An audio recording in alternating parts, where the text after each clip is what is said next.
आपको बता दें कि फरीदाबाद से कश्मीर का इमाम भी गिरफ्तार हुआ। विस्फोट मामले में मस्जिद का इमाम भी पकड़ा गया है। तो ये बड़ी ब्रेकिंग इस वक्त हम आपको बता रहे हैं, बड़ी खबर सामने आ रही है कि इसी मस्जिद में नमाज पढ़ने जाता था, 20 साल से इसी मस्जिद में नमाज पढ़ रहा था इमाम, और ऐसे में इसको हिरासत में लिया गया है। तो आपको बता दें इस ऑपरेशन से जुड़ी हुई बड़ी खबर। तो ऐसे में विस्फोट मामले में मस्जिद का इमाम भी पकड़ा गया है। इसमें पूछताछ हो सकती है और आगे की जांच बढ़ सकती है, क्योंकि कई बड़े सवाल इससे जुड़े हुए खड़े हो रहे हैं। 20 साल से इसी मस्जिद में नमाज पढ़ने के लिए जाता था और ऐसे में अब इसे पकड़ा गया है। अब इस पे कई सवाल जवाब होंगे, पूछताछ की जाएगी। जो तमाम जानकारियां सामने आ रही हैं उन सभी कड़ियों को जोड़ा जाएगा, क्योंकि कई बड़े सवाल यहां पर खड़े हो रहे हैं। तो पुलकित, ऐसे में अब फरीदाबाद से ये नई जानकारी भी सामने आ रही है। 20 साल से इमाम मस्जिद में नमाज पढ़ने के लिए जा रहा था, तो ऐसे में इसको लेकर क्या जानकारी?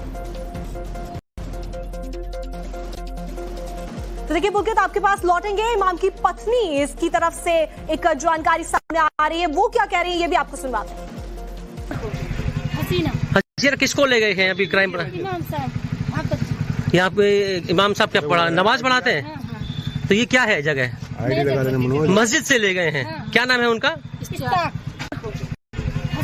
हसीना किसको ले गए हैं अभी क्राइम पर? इमाम साहब यहाँ पे इमाम साहब क्या पढ़ा नमाज पढ़ाते हैं? हाँ। तो ये क्या है जगह? मस्जिद से ले गए हैं। हाँ। क्या नाम है उनका? हसीना किस?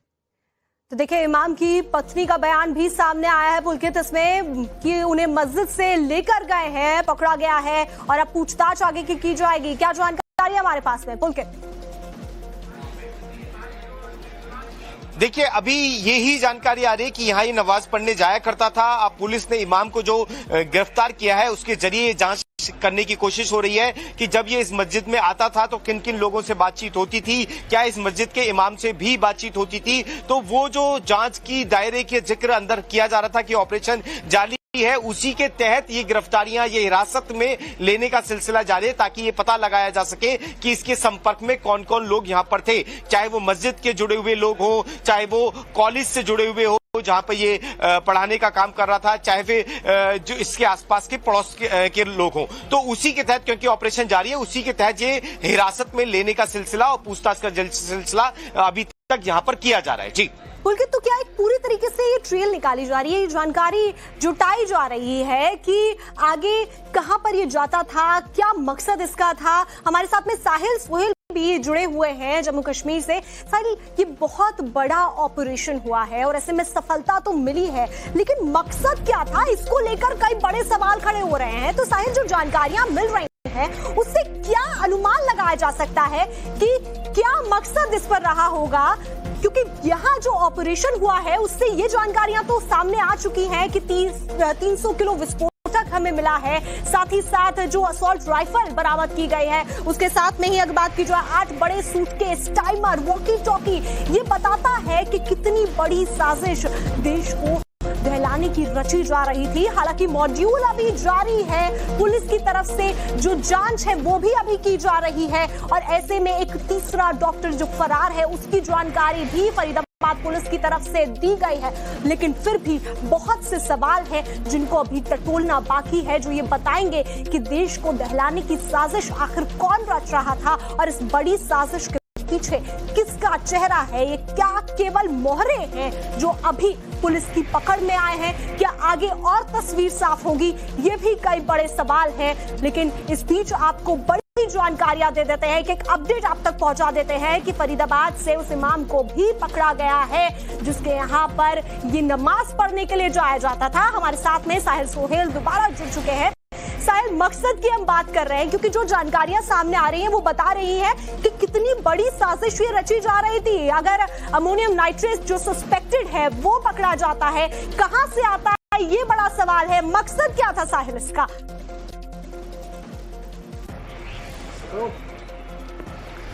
देखिए, अगर आतंकी संगठन से लोग जुड़े हैं और आतंकी संगठन से लोग जुड़कर इस तरह की गतिविधि कर रहे हैं, इस तरह का एक्सप्लोसिव मटेरियल जमा करते हैं, तो उससे मकसद साफ होता है कि आतंकवादी गतिविधि को अंजाम देने का मंसूबा था। ऑपरेशन सिंदूर के बाद जिस तरीके की सिचुएशन है और लगातार सुरक्षा एजेंसियां हाई अलर्ट पर है। जम्मू कश्मीर पुलिस ने इस इन्वेस्टिगेशन की शुरुआत श्रीनगर से की थी, जैश मोहम्मद के पोस्टर से शुरू की थी और इसके जो तार है वो यूपी, सहारनपुर और जो हरियाणा है वहां तक जुट गए हैं। और जिस तरीके से जो डॉक्टर्स है वो स्कैनर में हैं, 2 की गिरफ्तारी हुई है, 2 की तलाश जो हमें सूत्र बता रहे हैं उनकी लगातार जारी है। और खासतौर पर डॉक्टर उमर के बारे में जो जानकारी हमें मिल पा रही है कि वो इस पूरे गुट का किंग पिन बताया जा रहा है। तो ऐसे में Jammu Kashmir police step by step जो है इस इन्वेस्टिगेशन को लीड कर रही है। इस इन्वेस्टिगेशन में अब जो केंद्रीय जांच एजेंसियां हैं वो भी जुड़ सकती है। खासतौर पर इंटेलिजेंस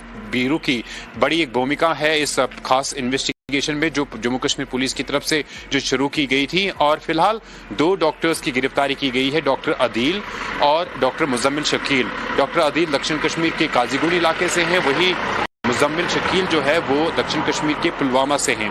और दोनों के कब्जे से अभी तक जो है एक्सप्लोसिव्स या आर्म्स एम्युनिशन जो है वो रिकवर हुए हैं।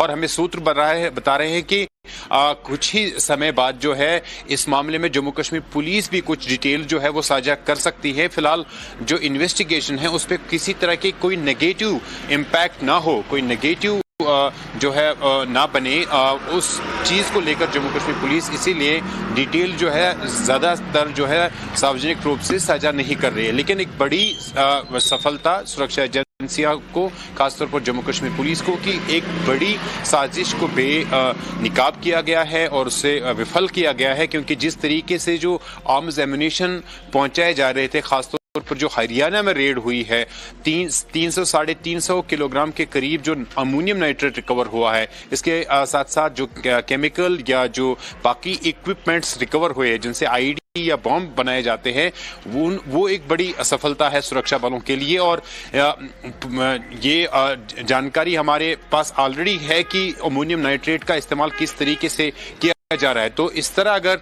दिल्ली के नजदीक इस तरीके का मवाद, इस तरह का एक्सप्लोसिव मटेरियल पहुंचाया जाता है तो इससे साफ नजर आता है कि मकसद क्या था।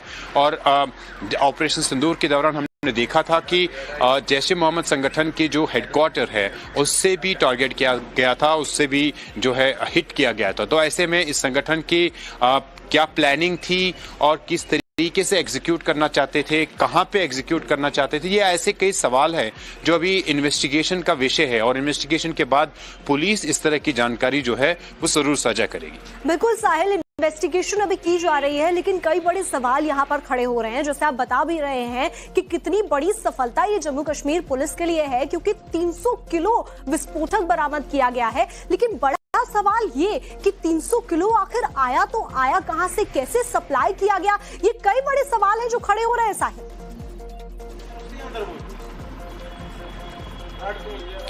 देखिए, अब जो है इन्वेस्टिगेशन में जरूर जम्मू कश्मीर पुलिस देखेगी कि अमोनियम नाइट्रेट जो है वो कहां से कहां ट्रांसपोर्ट हुई है। क्या हरियाणा के भीतर ही इसे पिकअप किया गया था और रेंटेड अकोमोडेशन पर स्टोर किया गया था, या किसी और राज्य से ये जो